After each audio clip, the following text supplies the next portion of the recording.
I think we are speaking about ending violence against children since many, many years.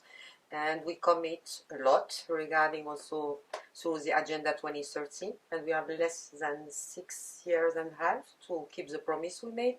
And I think it's a strong moment to make this promise not becoming only a slogan, but make it a reality for all children. And I think what is important, because of the fact that violence against children is occurring in many settings, you know, and you have many forms, and the same child could be victims of various forms at the same time or consecutively, and also because the world is under fire, and violence is increasing alarmingly regarding, you know, poverty, social disparity, wars, conflict, climate crisis, food insecurity, criminality. So it's needed really to work more closely together to tackle the drivers that are interconnected, and to have also these cross-sectoral responses to make sure that we are preventing and responding and protecting children. We are working together. You are part of the UN Interagency Working Group on Ending Violence. You are part, you know, UNODC is part also of the UN Task Force on Children Deprived of Liberty. And we are working together because we are fighting, you know, violence, we are fighting crime against children.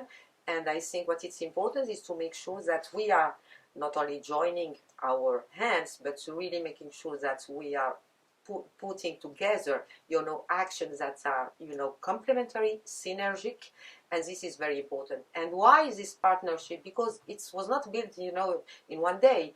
I am in this position since almost 4 years and a half. So we built strong relationship. We are sharing a common vision. We are sharing the same values, and we are sharing the same goals. And we are using our respective logos, not for selling ourselves, but to make sure that they are used to be really for children and with children, and to make them duly protected. I think what is important, because it's not an additional thing, what is important here, many countries and many states have many national plans, and I think what is important is focusing, you know, on more 4 big settings that are interconnected. It could be in security grounds, because we are seeing what is going on, the number of children who are deprived of liberty, who are living in camp because of security grounds, because they are considered as criminal, because our justice system in many parts of the world are not duly working for children, and we see still deprivation of liberty because they are migrants, because of petty offenses, because they are statelessness. So I think really justice and the related, you know, justice that protects duly children and easily accessible to children is not the case in many countries. And you have, you know, all the online space, and we know that it's interlinked, you know, with violence against children online, but also with increasing, you know, contact between children and criminal, you know, in enrollment used by criminal gangs, by trafficker, by, you know, to enroll children. And you have children on the move. You have more than 43 million children who are displaced due to war, due to climate crisis, due to environmental degradation, who are looking for opportunities, who are, it's crazy, it's an unprecedented, you know, scale of children on the move. So it's needed more than ever to make sure that we are focusing, while strengthening all the child protection systems that are cross-sectoral, linked with the anti-trafficking, linked also with the justice system, to make sure that they are accessible to all children. And also because we need to make sure that these child protection are also you know, cross-border, because you know what is happening. You have many children who are on the move. When they are on the move, their rights are left behind. So our main challenge is how we can have also child protection, you know, mechanisms that are also on the move, and this is a big challenge.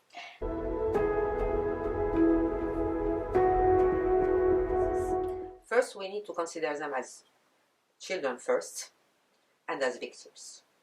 Because if we start by thinking that they are criminals, putting them, you know, in jail or in camps that are, you know, in limbo, and after that starting thinking about rehabilitation, you know, re-education, it's too late.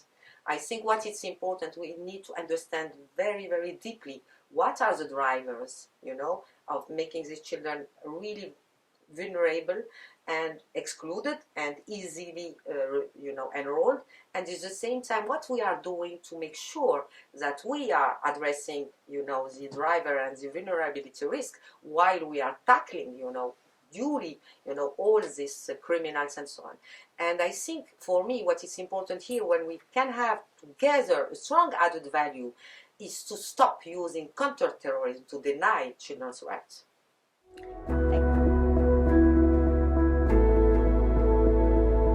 In many countries, detention is the first resort.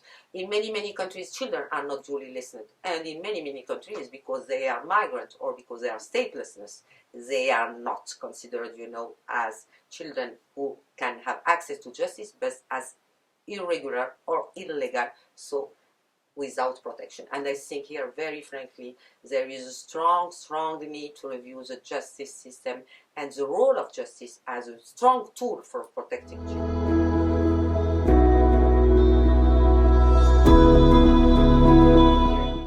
I think, regarding the ICT sector, it's amazing because always I am hearing new trends. I was special rapporteur on sale of children and child sexual exploitation in 2008. And my first report was about that, and we were speaking about new trends, but this is not so new. They are evolving very quickly, but it's not new.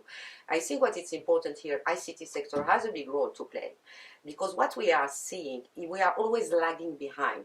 It's once the program or the new social network or some things is produced, is designed, is launched, and we start reacting to see how we are going to protect children. So I think, and what we have currently regarding ICT sector is you have voluntary approach, some kind of self-regulation, but the problem is not only ICT sector, it's also the problem of states, because we need to put regulation. We need to make sure that the ICT sector is in line with child rights principle.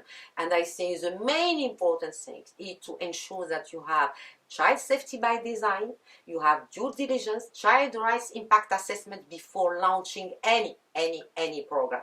Because what is going on currently, we are asking children to be aware, we are asking children to protect themselves, but we cannot put the burden only on the shoulder of children. I think the role of ICT sector, the role of legislation is really very important. And I hope that we will, achieve this regarding the regulation, but in the same time, it's not only to blame and to, the ICT sector. We are in a generation, digital generation, and they know only that. So, and they are reaching to have information and so on.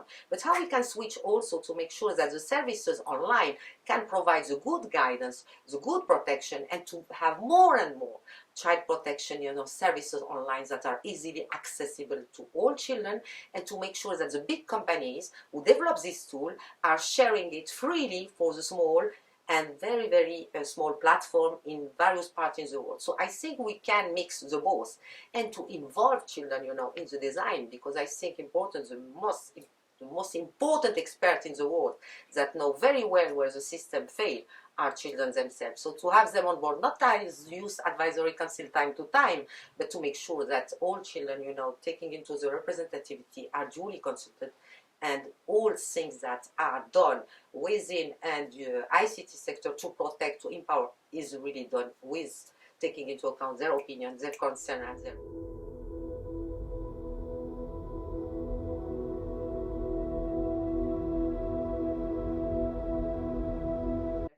I think currently, we have to stop seeing, anti-trafficking, as a parallel thing. And I think we are seeing an increase of trafficking worldwide, and 1 in 3 children are trafficked. So I think we have to be very careful.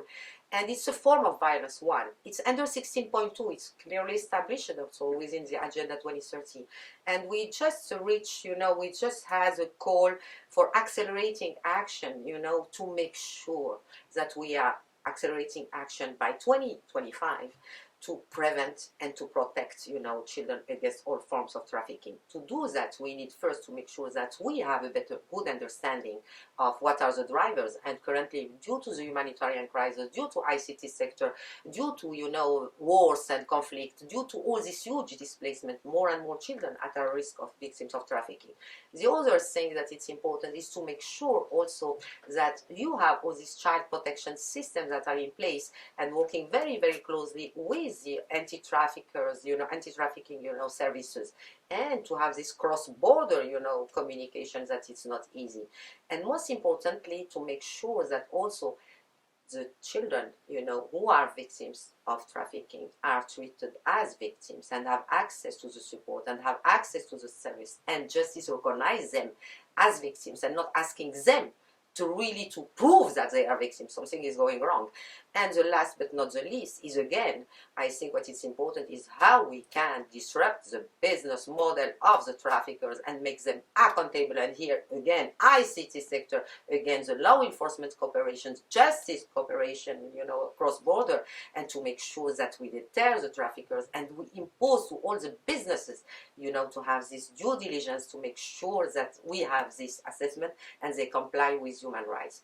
And the last thing that is really important is to make sure that all the responses regarding prevention, regarding protection, are duly informed by the voices and the concern of children and of the survivor.